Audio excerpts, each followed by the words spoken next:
Hi guys, and welcome back to Abbie. Do I change hands? Who knows? Oh. So hopefully this will be another quick video. I'm back in my old room. I'm always in London. I feel like I get most inspired to do Christian Diaries in London because where my church is. My church isn't based in London, but my branch is in London. If you can hear the mix downstairs, sorry, it's Zara. If it's really bad, I'll probably refilm this. It's annoying for me, great for you guys to get the same content. But this Christian Diaries is basically about why you need to be in a church, especially if you've gone to uni. It's kind of ironic because I'm antisocial, plus I have social anxiety, and I'm telling you to join the church. But I'm not even joining the church, but become like active-ish in the church, because that's what I don't even do it in my own church. You know, I really don't.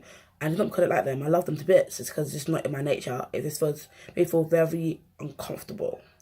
But the reason I was saying this is because one of the reasons why I feel like I'm struggling so much with like needing a revival in my faith and all this, that, and the third, and like the past month, 2 months, is because I'm not active in the church, but then I'm active in worldly things. Like I go to uni and I talk to my classmates, we have banter, and yeah, they're lovely people, but they're not all of them are Christians, not all of them are believers, not all of them are saved.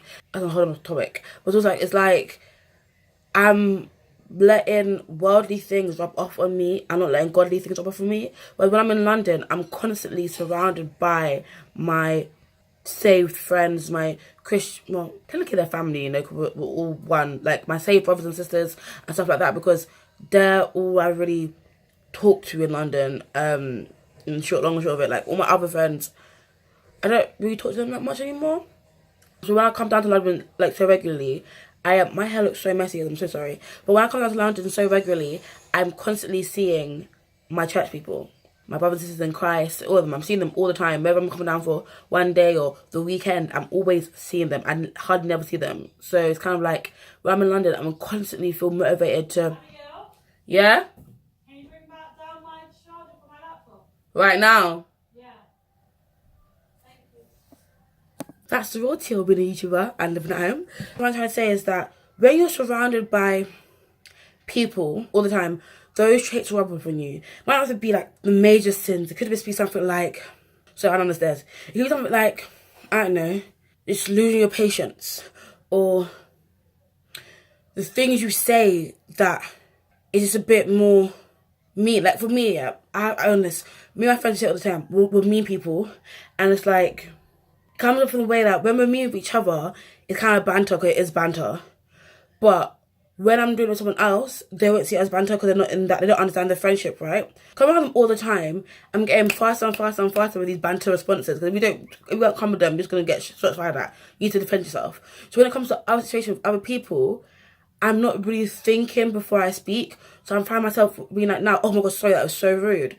And it's like, it's because I'm surrounding myself in that type of environment. Not saying that they're not saved, but I'm saying because I'm surrounding myself with that all the time, it's who I become.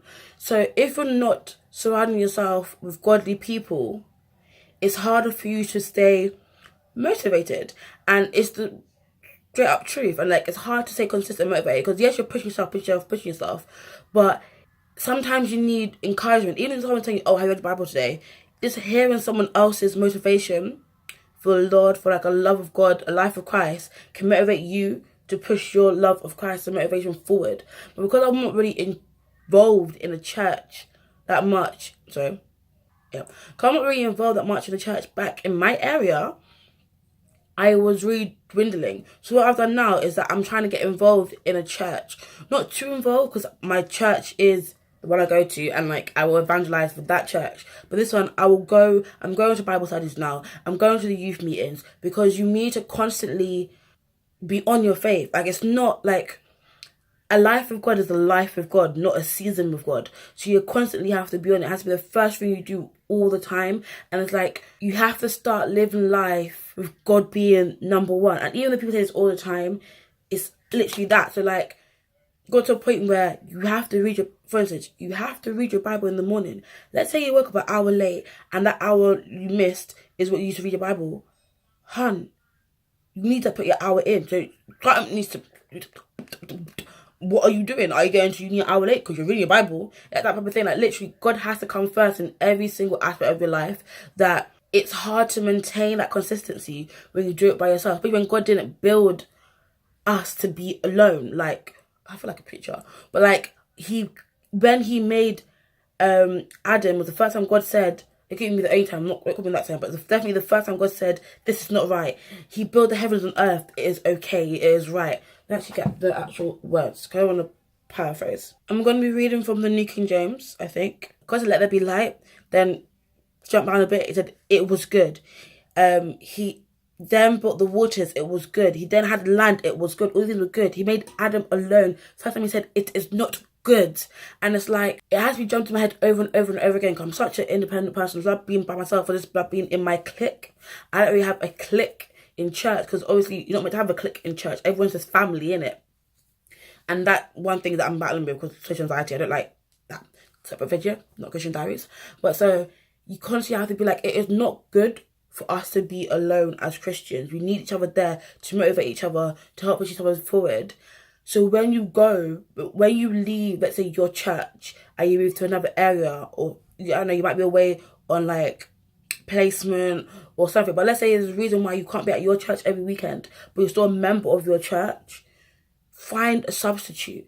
If you're in uni, join, I can't even speak, I haven't joined it yet, but join Christian Union. Find a church. Find Christians that are like-minded with you, who want the same thing. Like, don't find a Christian that is a Christian only on Sunday. If you're not a Christian, that's only on Sunday. Make sure you're finding people who are like-minded with you to help develop your faith forward and push you higher to a level that you've never been to before.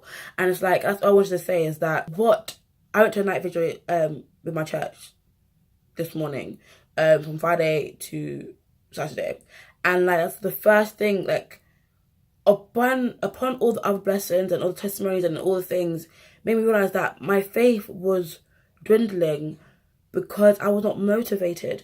But it was not because I didn't love God anymore, because I just genuinely didn't have that.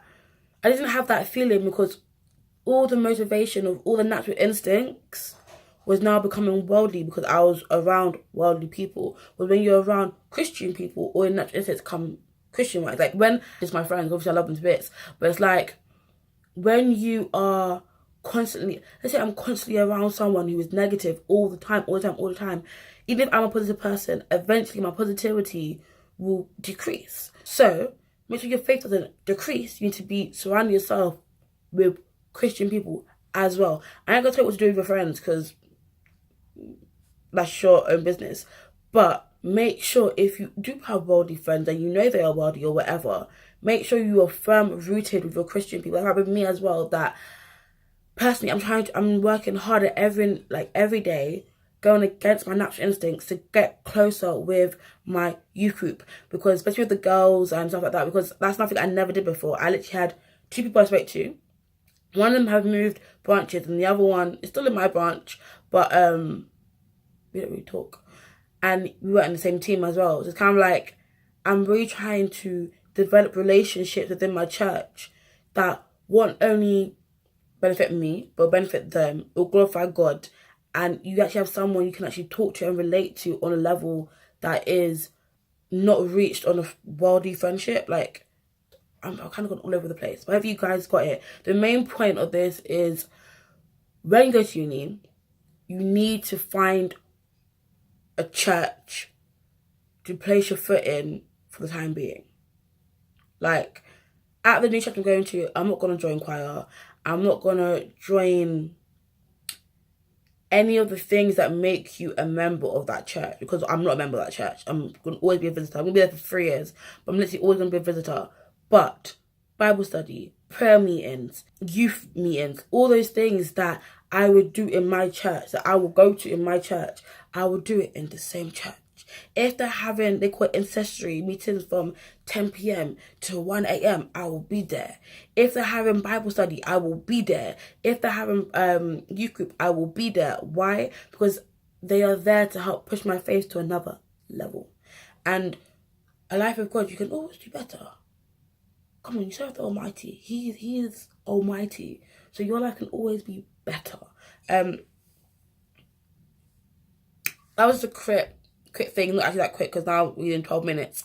But I just want to know really quickly, just let you guys know that as a Christian, you need to surround yourself with Christian people because God himself said it is not good to be alone. Paraphrasing a bit. But the part I'm talking about in the Bible where God said it's not good is Genesis chapter 2 verse 18. NIV version. The Lord said it is not good for man to be alone. I will make a helper suitable for him. God said it is not good for man to be alone. He will make a suitable helper for us. And he's not only in your love life. In every area of life, God will place people there to help you along the way because humans weren't made to be alone. So in your walk with Christ, yes, your walk is personal, but it's not a lonely walk. Walking in the world is what lonely, because he who's not be named has you messed up, thinking you're by yourself and you can't talk to no one and that you're trapped in there, but you're not. Where you're being brought to light, you understand, like, this life is not meant to be lived alone. You're surrounded by people that love and care for you in a way that you will never understand. Well, you do understand because that's how you love them back, but a way that the world will never understand. You know what I'm saying?